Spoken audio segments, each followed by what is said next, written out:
Hi, I'm Vicky. My son was born at the Rosie earlier in 2024. I wanted to share some thoughts and my experiences with breastfeeding and the support I got from the Rosie when my son was born. I thought a lot about breastfeeding during my pregnancy. We attended antenatal classes and breastfeeding support workshops. So I thought I knew the theory behind how breastfeeding would be. I had family and friends who'd breastfed quite easily, and I think naively I thought that that would be the same for me.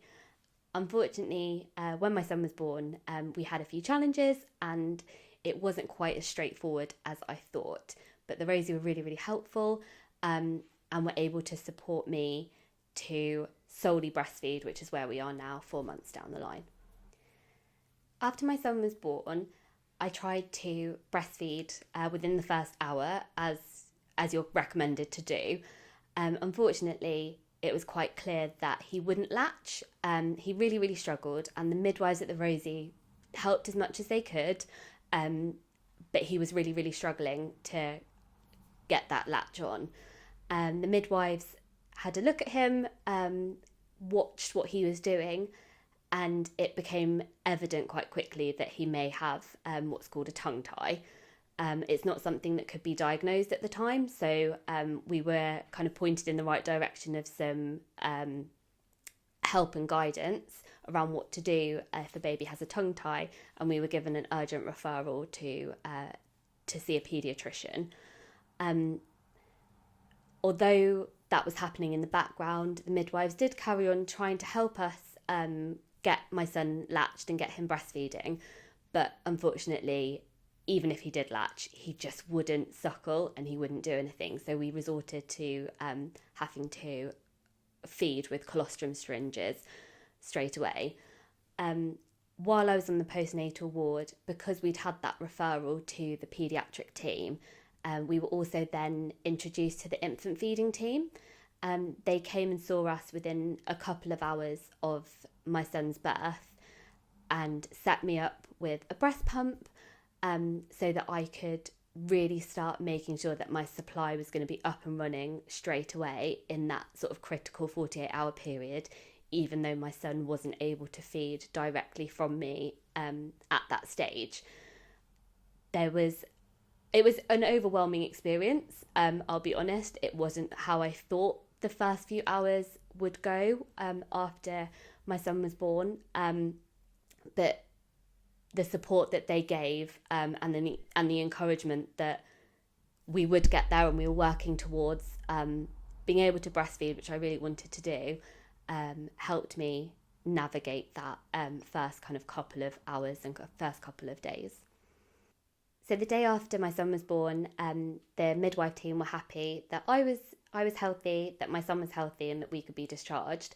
And the infant feeding team were really helpful in making sure that I knew how to properly express my colostrum, and that my son was taking it and eating it as he needed to make sure that he would start to gain weight.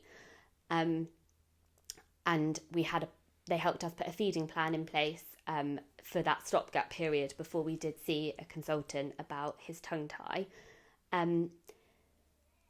Unfortunately, my son did lose quite a lot of weight after birth, as I know is normal, but unfortunately his weight decrease was a little more than kind of expected.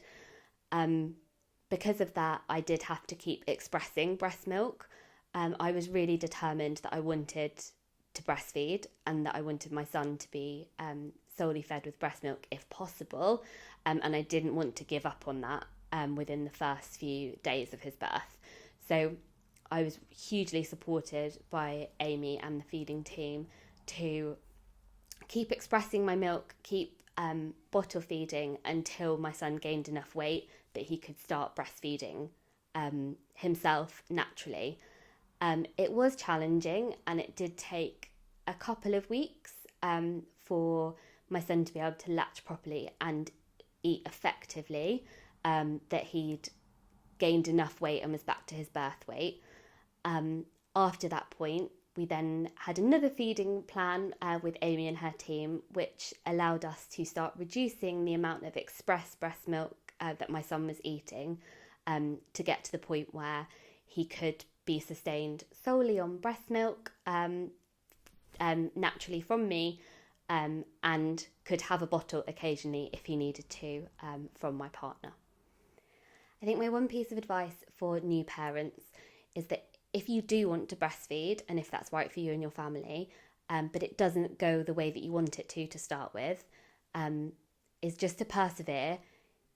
You will get there. It is possible, but use the support of the infant feeding team. They're so knowledgeable and so experienced and so kind.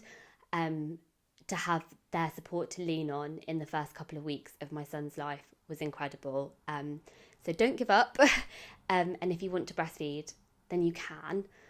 And finally, I just want to say a massive thank you to Amy and the team for all the support that you gave to me and my family. We wouldn't be at this point without you, so thank you.